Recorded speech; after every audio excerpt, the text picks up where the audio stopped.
વિદ્યાર્થી મિત્રો, હવે ગઈ વખતે આપણે ગયા લેક્ચરમાં sin x બરાબર sin y, cos x બરાબર cos y, tan x બરાબર tan y આવા ટાઈપના સમીકરણનો વ્યાપક ઉકેલ જોયો અને એ ત્રણ ઉકેલ આપણે યાદ પણ રાખવાના છે. ત્રણ લીટી યાદ રાખવાના. sin x બરાબર sin y તો x બરાબર n pi plus -1 raise to n into y, જ્યાં n બિલોંગ્સ ટુ z. એ જ રીતે cos x બરાબર cos y તો x બરાબર 2n pi plus or minus y, અને tan x બરાબર tan y તો x બરાબર n pi પ્લસ y, જ્યાં n બિલોંગ્સ ટુ z. હવે આ વસ્તુ યાદ રાખીને તમને ઉદાહરણ 21, 22, 23 ને 24 આપેલા છે કે જેનો ખાલી તમને એવું કહે કે ઉકેલો, તો એમાં બંને ઉકેલ આવી જાય, મુખ્ય ઉકેલ પણ આવી જાય અને વ્યાપક ઉકેલ પણ આવી જાય. તો તમારે એ વખતે વ્યાપક ઉકેલ શોધી કાઢવાનો રહેશે. ઉદાહરણ જોઈએ, દાખલા તરીકે આ 21 નંબરમાં છે cos x બરાબર 1/2 એમ કીધું છે. ખાલી ઉકેલો અને વ્યાપક ઉકેલ શોધો, બંને વસ્તુ એક જ થશે. તો cos x બરાબર cos y ટાઈપનું સમીકરણનો ઉકેલ આપણને ખબર છે, હમણાં શીખ્યા. તો x બરાબર આ ઉકેલ છે 2n pi plus or minus. તો cos x બરાબર cos y, cos કેટલાની કિંમત 1/2 pi/3 ની, એટલે cos x બરાબર cos y આ વાત તરીકે વધશે. તો આ ટાઈપના સમીકરણનો ઉકેલ x બરાબર 2n pi plus or minus y, y એટલે આપણો pi/3 છે, જ્યાં n બિલોંગ્સ ટુ z. આ એનો થયો ઉકેલ. બરાબર, આ રીતે આપણે એને લખી શકીએ. આવું ઘણી વખતે સિમ્પલ ફોર્મ ન પણ હોય, કોસમાં દ્વિઘાત સમીકરણ પણ હોય, તો એના બે અવયવ પાડી કોસની બે કિંમતો કાઢવાની અને એના ઉપરથી ઉકેલ લખવાનો હોય છે. એક 22નું ઉદાહરણ પણ જોઈએ. થોડા 4-5 ઉદાહરણની વેરાયટીવાળા ઉદાહરણ છે, એની પ્રેક્ટિસ કરવાની, એટલે થોડીક ગ્રીપ આવે કે આપણે કયા ફોર્મમાં ફેરવવાનું છે. ઉદાહરણ 22, tan 2x બરાબર છે -cot કૌંસમાં x પ્લસ pi/3. આનો મારે ઉકેલ શોધવાનો છે. આ ટાઈપનું સમીકરણ છે. હવે જો આપણને ઉકેલ તો કોનો ખબર છે? આ વસ્તુ જો મેં અહીંયા cos જોયો એટલે મને ખબર પડી કે cos x બરાબર cos y લાવું તો આનો ઉકેલ હું શોધી શકીશ. હવે અહીંયા tan x છે તો હું આને tan માં ફેરવું તો આપણને ખબર છે કે tan x બરાબર tan y હોય તો x બરાબર n pi પ્લસ y. આ આનો ઉકેલ છે, આ ટાઈપના સમીકરણ. તો મારે આ ફોર્મમાં આને ફેરવવું પડે. તો ચલો tan 2x કોટમાંથી tan માં જવું હોય તો cot pi/2 નો ગુણક મૂકવો પડે, તો જ કોટમાંથી તમે tan માં કન્વર્ટ થઈ શકો. ધારો કે આ થીટા વિચારો તો cot pi/2 પ્લસ થીટા આમ વિચારો. તો જો cot pi/2 પ્લસ થીટા, તો આ તો tan માં હોય તો થાય, એટલે મારે અહીંયા શું લખવું પડશે? tan pi/2 વત્તા થીટા એટલે cot થીટા થઈ જાય. cot ને મારે tan માં ફેરવવું છે, તો tan pi/2 ના ગુણકમાં લખું તો cot માં કન્વર્ટ થઈ જાય, tan pi/2 પ્લસ થીટા. તો આ થશે cot થીટા. બરોબર, અને ચરણ આવ્યું બીજું pi/2 પ્લસ થીટા એટલે માઈનસ, એટલે આને આમ લખી શકાય. કેમ આમ લખ્યું? કારણ કે tan x બરાબર tan y. આ ટાઈપના સમીકરણનો આપણને ઉકેલ ખબર છે, એટલે cot ને પહેલા tan માં ફેરવવા માટે તમારે આ રીતે કરવું પડશે. ફેરવી જુઓ, tan x બરાબર tan y તો x બરાબર n pi plus y. y એટલે આપણે આખી કિંમત મૂકી દો અથવા આનું સાદું રૂપ આપી pi/2 વત્તા pi/3 અહીંયા મૂકો, પછી મૂકો તો પણ ચાલે. 2x બરાબર n pi plus x, pi/2 plus pi/3.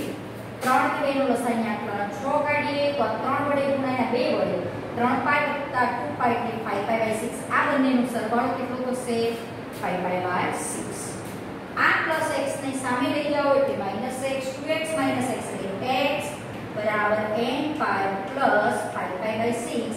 જ્યાં n બિલોંગ્સ ટુ z આ સમીકરણનો ઉકેલ થશે. એટલે x તરીકે તમે આવી કિંમત n બિલોંગ્સ ટુ z કોઈ પણ મૂકો અને જે કિંમત મળે એ અહીંયા મૂકશો તો આ સમીકરણનું સમાધાન કરશે એવું કહી શકો. આ આપણો ઉકેલ છે. એટલે આ ટાઈપનું સમીકરણ પણ હોય tan બરાબર cot ફોર્મમાં હોય તો cot tan તમારે tan ના ફોર્મમાં ફેરવી કાઢવું પડે. અને tan x બરાબર tan y નો ઉકેલ ખબર છે, cos x બરાબર cos y નો ઉકેલ ખબર છે અને sin x બરાબર sin y. આ ફોર્મમાં ફેરવીને તમે કામ કરી શકશો. ઉદાહરણ 23 જોઈએ. ઉદાહરણ 23.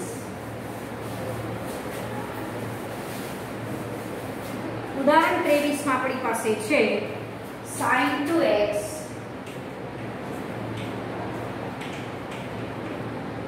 minus sin 4x plus sin 6x equal to 0. ઉકેલ એટલે વ્યાપક ઉકેલ કાઢવાનો. આ બધા જે આગળ દાખલા જોઈએ વ્યાપક ઉકેલ છે. લખી દેવાનું કે જે આપેલ સમીકરણનો વ્યાપક ઉકેલ છે. હવે આપણે આગળ જોયું 2x ને 6x જો તો 3 2 આમ 8 ના અડધા 4 થાય પછી પદ છે વચ્ચે પદ છે. તો આ બે પદને આપણે સાથે મૂકશું અને x plus x સૂત્રનો ઉપયોગ કરશું. sin 6x પહેલા લખ્યા plus sin 2x minus sin 4x બરાબર 0. s plus s નું સૂત્ર અહીંયા વાપરશું. s plus s એટલે 2s 2 sin બંનેનો સરવાળો બાય 6x 2x એટલે 8x by 2 એટલે 4x cos 6x minus 2x એટલે 4x 4x by 2 એટલે 2x minus sin 4x equal to 0. sin 4x common કાઢો તો કૌંસમાં વધશે 2 cos 2x minus 1 બરાબર 0. એનો મતલબ કે બંનેનો ગુણાકાર 0 છે તો sin 4x is equal to 0 કે 2 cos 2x minus 1 બરાબર 0. sin ના શૂન્ય ખબર છે 4x બરાબર 0 તો 4x બરાબર n pi થાય તો x બરાબર n pi upon 4. એ જ રીતે અહીંયા લખી શકશો cos 2x બરાબર 1/2 minus 1 તેની બાજુ ગયા +1 એટલે 1/2 લખાશે. હવે cos x બરાબર cos y નો ઉકેલ ખબર છે તો 1/2 લઈ લખું cos pi by 2. તો કયા સ્વરૂપમાં ફેરવું cos x બરાબર cos y. તો x ની જગ્યાએ આપણી પાસે 2x છે. આ x વિચારો x અને આ cos x equal to cos y. તો x બરાબર 2n pi plus or minus y. y એટલે પહેલાથી છે x આપણે શોધવો છે 2 વડે ભાગો. આખાને 2 વડે ભગાય એટલે 2n pi plus 2 એટલે n pi plus or minus pi by 3 by 2 એટલે pi by 6 જ્યાં n belongs to z. આ બંને માટે n z માં છે. આ ઉકેલ કે આ ઉકેલ. હવે બંનેની સાથે જો મારે લખવું હોય તો કે એટલે આપણે યોગ લખી શકીએ. માટે આપેલ ત્રિકોણમિતીય સમીકરણનો વ્યાપક ઉકેલ તમારો થશે n pi by 4 n belongs to z કે એટલે યોગ n pi plus or minus pi by 6 જ્યાં n belongs to z. આ આપેલ સમીકરણનો વ્યાપક ઉકેલ થશે. આ કિંમત x તરીકે લો અથવા તો આ લો જ્યાં n ની કિંમત z માંથી કોઈ પણ પસંદ કરીને મૂકો અને એ x જે મળે તે અહીંયા મૂકશો તો આ સમીકરણનું સમાધાન કરે છે એવું કહી શકો. એવું જ હવે ઉદાહરણ 24 છે. પહેલું ગમે તે ફોર્મમાં સમીકરણ હોય એટલું તમારે ધ્યાન રાખવાનું. સૂત્રનો કાં તો ઉપયોગ કરવાનો હોય એ કરી દેવાનો. પછી sin x બરાબર sin y હોય તો એવા ફોર્મમાં ફેરવો. cos x બરાબર cos y માં ફેરવા તો એ ફોર્મ ફેરવો. tan x બરાબર tan y ફેરવા તો તે ફોર્મ ફેરવો. પછી sin x બરાબર 0 હોય તો sin ના શૂન્ય ખબર હોવી જોઈએ. cos ના શૂન્ય tan ના શૂન્ય આગળ આપણે વાત કરેલી છે એ બધાનો ઉપયોગ થશે. સિમ્પલ પહેલી 3 રીતો યાદ રાખવાની. પછી બધા ટાઈપના અલગ અલગ ટાઈપના સમીકરણ આવશે એની પ્રેક્ટિસ કરવાની. હવે ઉદાહરણ 24 પણ જોઈ લઈએ. 2 cos square x. ઉદાહરણ 24 માં આપણી પાસે છે 2 cos square x minus અહીંયા પ્લસ છે 3 sin x બરાબર 0. 3 sin x બરાબર 0. ઉકેલો એટલે કે x શોધો. હવે અહીંયા તમે જોઈ શકો છો આ કે sin જેના cos સ્ક્વેર છે. કોઈ એક વિધેયમાં પહેલા તો કન્વર્ટ કરવું પડે. sin x બરાબર sin y કાં તો cos x cos y tan x tan y એમાં કન્વર્ટ કરવાની કોશિશ કરવાની. એક જ વિધેયમાં કન્વર્ટ કરો. તો cos સ્ક્વેર ની જગ્યાએ 1 માઈનસ sin સ્ક્વેર મૂકી દઉં અહીંયા. cos સ્ક્વેર વત્તા sin સ્ક્વેર બરાબર 1. આ આપણું sin માં દ્વિઘાત સમીકરણ બની જશે. આમાંથી માઈનસ કોમન કાઢો તો plus 2 sin square x minus આ પ્લસ ના માઈનસ અને આ પ્લસ ના માઈનસ બરાબર 0. આ માઈનસ કોમન કાઢે માઈનસ બંને બાજુ ગુણી કાઢે એટલે 2 અને 2 4 ના એવા ભાગ પાડો અવયવ પાડો કે 3 મળે. તો આપણે તમે આને આમ લખી શકો 2 sin square x minus 4 sin x plus sin x કારણ 2 * 4 4 * 4 માઈનસ 2 બરાબર 0. આ બેમાંથી 2 sin x કોમન નીકળે છે પહેલા બે પદમાંથી તો sin x - 2 આમાંથી +1 છેલ્લા બે પદમાંથી કોમન કાઢો તો sin x - 2 = 0. તો બે અવયવ મળ્યા એક sin x - 2 2 sin x + 1 બરાબર 0. જેવી રીતે તમે x ના દ્વિઘાત સમીકરણના અવયવ પાડતા હતા એમ જ sin માં દ્વિઘાત સમીકરણ છે યાર એના અવયવ પાડવાના. યાદ આવે કે 2x² હોય 3x - 2 હોય શું કરો 4x + x કરો. એવી રીતે આના બે અવયવ પાડ્યા છે. તો આ કયા sin x - 2 = 0 તો sin x બરાબર 2 અને sin x + 1 બરાબર 0. આનો મતલબ થયો sin x બરાબર -1/2. હવે sin x બરાબર 2 આ શક્ય નથી કેમ? કારણ કે sin નો વિસ્તાર તો -1 થી 1 છે. ગમે તેવો x હોય sin ની કિંમત -1 થી 1 માં મળવી જોઈએ. આ તો 2 મળી એટલે -1 થી 1 માં અંતરાલમાં છે નહીં. એટલે આનો એક ઉકેલ આપણને sin x બરાબર -1/2 બનશે. હવે sin x બરાબર -1/2 હોય તો આ ટાઈપના સમીકરણ તો આપણે ઉકેલતા શીખ્યા છે વ્યાપક ઉકેલમાં. હવે જુઓ ઋણાંક sin કયા ચરણમાં ઋણ? ત્રીજા અને ચોથા ચરણમાં ઋણ. કયા sin ની વેલ્યુ 1/2 sin π/6 ની.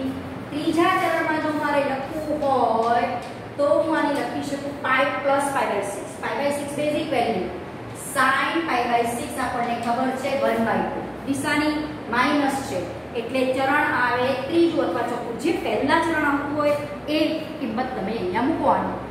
પહેલું બીજું ત્રીજું ચોથું. ચોથા અને ત્રીજામાં પહેલું કયું ચરણ આવે? ત્રીજું આવે. તો ત્રીજામાં પણ sin ઋણ છે. ત્રીજા ચરણની વેલ્યુ થઈ π + π/6 એટલે તમે લખી શકો -1/2. આનો મતલબ થયો -sin π/6 એટલે -1/2. તો આ થયો sin x બરાબર sin 7π/6. આ ટાઈપનું સમીકરણ બની ગયું. sin x બરાબર sin y. છેલ્લે એમાં ફેરવી દેવાનું. ગમે તે ટાઈપનું સમીકરણ હોય છેલ્લા જે બેઝિક ત્રણ લીટી યાદ રાખી છે sin x બરાબર sin y, cos x બરાબર cos y, tan x બરાબર tan y માં કન્વર્ટ કરવાનું. સાદું રૂપ આપવાનું થશે તમારે. હવે અહીંયા sin x બરાબર sin y તો આપણું ફેર હતો x બરાબર n π plus -1/n * y. y એટલે 7π/6 જ્યાં n belongs to z. આ સમીકરણનો આપણો ઉકેલ થયો. આમ તો બે ઉકેલ મળ્યા હતા પણ આ ઉકેલ શક્ય નહોતો અને આ ઉકેલ ખાલી શક્ય છે. એટલે તમારે ત્રણ જે લીટી છે એમાંથી ઘણા દાખલા બનાવીને પૂછી શકે. આ ટાઈપનો પણ દાખલો હોઈ શકે અને ઉકેલ માટે પૂછે. JEE-માં પણ આ ટાઈપના દાખલા પૂછતા હોય છે ઉકેલ. ઘણી વખત એમાં બાઉન્ડેડ કરેલું એમાં આવો પ્રશ્ન પૂછે છે. આ જ પ્રશ્નને એ રીતે પૂછે. ધારો કે આના આટલા ઉકેલ થાય, અસંખ્ય ઉકેલ મળે n z માંથી લોકો. પછી તમે કોઈ બાઉન્ડ્રી બાંધી દે એમ કે આ સમીકરણનો ઉકેલ 0 થી 2π માં કેટલા ઉકેલ મળે અથવા એમ કે 0 થી 4 માં ઉકેલોની સંખ્યા કેટલી. તો એ તમારે આટલે સુધી સાદું રૂપ આપી આખો દાખલો ગણવો પડે. પછી આમાંથી n ની કિંમત z માંથી અલગ અલગ મૂકવાની અને એ કિંમતોમાંથી જે કિંમત 0 થી 4π ની અંદર આવતી હોય એટલા ઉકેલ શક્ય થાય. ઉકેલ નંબર ઓફ લખે કે એક ઉકેલ, બે ઉકેલ, 3, 4, 5, 6 ખાલી એટલો જ ઓપ્શન આપે અને તમારે એ રીતે કામ કરવાનું. ધારો કે આ દાખલામાં પૂછે કે 0 થી 4π માં ઉકેલોની સંખ્યા કેટલી. આવા જ પ્રશ્નો પૂછે છે એમાં. તો તમારે n ની કિંમત z માંથી અલગ અલગ મૂકવાની. ધારો કે હું 1 મૂકું તો શું થાય? x બરાબર 1 મૂકો 1 -1 ની 1 કાઢે એટલે -1 -7π/6. તો આ તો -π/6 આ તો 0 થી 4π માં આવે છે. પહેલી વાત થઈ કે આવે નહીં, એટલે એ તો કેન્સલ ઉકેલ તરીકે આવશે. પછી n તરીકે ધારો કે હું 2 મૂકું તો 2π પ્લસ -1 ની 2 ઘાત એટલે +1 into 7π/6 બરોબર. તો 6 દુ 12 ને 7 19π/6. તો જોવાનું 19π/6 0 થી 4π માં આવે છે કે નહીં. π/6 એટલે 30 30 ગુણ્યા 19 19 570 અને આ પાય એટલે 180 18 720 0 થી 720 માં આવે આ કિંમત એટલે આ એક ઉકેલ બનશે. આવી તમારે અલગ અલગ n મૂકીને x શોધવાના અને એ x ની કિંમતો કયા આ અંતરાલમાં આવે છે જેટલા શક્ય x હોય એટલા એના ઉકેલ થાય. આ રીતે આખો દાખલો તો ગણવો જ પડે પછી આગળ આ રીતે પૂછે છે. એટલે આપણી ચોપડીમાં આટલે સુધી સ્ટોપ રાખે છે કે આ વ્યાપક ઉકેલ છે, પણ આમાંથી આવા પ્રશ્નો બનાવે છે. સમીકરણ ઘણી વખત બહુ કોમ્પ્લિકેટેડ પણ આપણે છે એટલે ગમે તેવું સમીકરણ ઉકેલ તમને આવડવો જોઈએ. થોડી પ્રેક્ટિસથી જ વસ્તુ આવે એમને આવશે નહીં. પહેલો 3 લીટી તો થિયરીની તો ખબર હોય પણ તોય દાખલો ના આવડે. કારણ શું? તમે કઈ રીતે સાધન ગોઠવો છો એ અગત્યની વસ્તુ છે. એટલે આ ટાઈપના સમીકરણ ધારો કે હું x3 n3 લો પછી વિચારો કે n3 મૂકો તો x કયો મળે, એ જે મળે એ 0 થી 4π માં આવે છે તો એ ઉકેલ થાય. પણ n તરીકે ધારો કે -1 ઘણા છોકરાઓને એ પણ નહીં ખબર પડતી કે -1 ની -1 ઘાત. ધારો કે x n તરીકે હું -1 લઉં તો આ શું થાય x -π પ્લસ -1 ની -1 ઘાત એટલે આમ વિચારો તમે -1 ની નીચે ઘાત આવે એટલે +1 થાય. -1 ની +1 એટલે -1 આ -1 જવાબ આવે. ધારો કે -1 ની -2 ઘાત આપી હોત ને તો +2 ઘાત આવે. -1 ની 2 ઘાત તો +1 આવે એટલે જવાબ +1 આવે. તો -1 ની -1 ઘાત -1 થાય. -1 * 7π/6 -7π/6 થાય -13/6. તો માઈનસ તો કિંમત 0 થી 4π માં નથી તો આ ઉકેલ નહીં આવે. આવા તમારે શક્ય ઉકેલ શોધવાના. ઉકેલની કેટલી સંખ્યા મળે છે એ જોવાનું. આવા એમસીક્યુ પૂછે છે. તમારે વિચારવાનું n3 લો 4 લો પછી એમાંથી જે કિંમતો આવતી હોય જેટલા શક્ય ઉકેલ 0 થી 4π માં આવતા હોય એ જ તમારો જવાબ બનશે. હવે જોઈએ સ્વાધ્યાય 3.4 માં એટલે જે ડબલ આ ટાઈપે પૂછે છે. સીધું સમીકરણનો ઉકેલ તમને સરળતાથી મળે એવું સ્વરૂપ નથી હોતું, ગણવો પડે દાખલો. પછી 3.4 માં પહેલો દાખલો છે. શું આપ્યું છે? tan x √3. આનો મુખ્ય અને વ્યાપક ઉકેલ બંને શોધો. તો મુખ્ય ઉકેલ તો 0 થી 2π માં હોય મુખ્ય ઉકેલ કહેવાય. તો કેટલા tan ની બેઝિક વેલ્યુ √3 થાય 10π/3. બરાબર, એની વેલ્યુ √3 છે. હવે આ tan કેવો છે? ધન છે. tan ધન પહેલા અને ત્રીજા ચરણમાં હોય તો પહેલા ચરણમાં તો મને π/3 મળી ગયું કે ધન છે. પછી ત્રીજા ચરણમાં tan હોય તો મારે ત્રીજા ચરણને શું લખવાનું? π + π/3 બેઝિક વેલ્યુ 10 π + π/3. તો આને શું લખી શકો? 10π/3. અને 10π/3 એટલે √3 ગોઠવાય √3 મળે. પણ કેવો x લીધો? આવો લીધો ત્રીજા ચરણનો. તો આ શું કહેવાશે? 10 4π/3. તો x ની બે કિંમતો આવશે π/3 અને 4π/3 જે બંને 0 થી 2π માં છે, જે આપેલ સમીકરણનો મુખ્ય ઉકેલ છે. હવે એને વ્યાપક ઉકેલ પણ પૂછેલો છે. આ આપણે મુખ્ય ઉકેલની વાત કરી. વ્યાપક ઉકેલમાં tan x √3 તો √3 ને લખાય 10π/3. તો tan x tan y તો x nπ + y. જ્યાં n belongs to z આ એનું થશે વ્યાપક ઉકેલ. જે સમીકરણો બનશે વ્યાપક ઉકેલ આ થશે મુખ્ય ઉકેલ. આવી ટાઈપે તમને 1 થી તે 9 દાખલા આપેલા છે. એમાં બીજો દાખલો છે sec x = 2. તો હવે sec x = 2 તો cos x = 1/2. કારણ કે આપણને ત્રણ ટાઈપના સમીકરણનો ઉકેલ ખબર છે cos sin tan વાળા. તો આને આપ્યું છે sec x = 2. તો આપણે એમ તો લખી શકીએ ને અભ્યાસ cos x = 1/2. તો આ x બરાબર તમે π/3 લખી શકો કારણ કે cos π/3 1/2 થાય. અને cos ધન છે, ધન જોવાની પહેલા બેઝિક વેલ્યુ ઉપર પછી નિશાની જોવાની. ધન છે એટલે પહેલા ચોથા ચરણમાં હોવું જોઈએ. cos ધન છે બરોબર. ચોથા ચરણમાં પહેલા ચરણની તો કિંમત આવી ગઈ 5/3. ચોથા ચરણને લખવું હોય તો 2π - 5/3 લખવાનું. આ જ રાખવાનું. ચોથા ચરણ એટલે 2π - 5/3. બીજું ચરણ આવતું તો π - 5/3 કરવાનું અને ત્રીજું આવતું તો π + 5/3 કરવાનું. જે ચરણમાં નેગેટિવ બનતા હોય એ રીતે પોઝિટિવ બનતા હોય કે નેગેટિવ બનતા હોય એ રીતે ચરણ તમારે પસંદ કરવાનું રહેશે. 6π - π એટલે 5π/3. તો cos 5π/3 એટલે x તરીકે બે વેલ્યુ મળી π/3 અને 5π/3. બંને 0 થી 2π માં આવે છે. જે આપેલ સમીકરણનો મુખ્ય ઉકેલ છે. મુખ્ય ઉકેલ છે. વ્યાપક ઉકેલમાં પણ સેમ આવી રીતે કરવાનું. cos x = cos y form લખી દેવાનું અને એના ઉપરથી તમારે જે આપણે આગળ યાદ રાખેલું છે એનો ઉપયોગ કરશું. cos x = 1/2 એટલે આ થશે cos π/3. cos x = cos y તો x = 2nπ ± y આનો ઉકેલ છે. ત્રણ લીટી તો યાદ રાખવાની જ બેઝિક છે. cos x = cos y, sin x = sin y. તો એના ઉપરથી tan x = tan y. આના ઉપરથી આ એના વ્યાપક ઉકેલ બનશે જે આપેલ સમીકરણનો વ્યાપક ઉકેલ છે. આ તમારો વ્યાપક ઉકેલ છે. આ મુખ્ય ઉકેલ છે. આ x ની બે કિંમતો જે છે એ તમારો મુખ્ય ઉકેલ બનશે. આ જ રીતે જો પ્રેક્ટિસ માટે આપ્યું છે cot x = -√3 અને cosec x = -2. આ આપણે આગળ એક્ઝામ્પલ કેટલાક જોઈશું.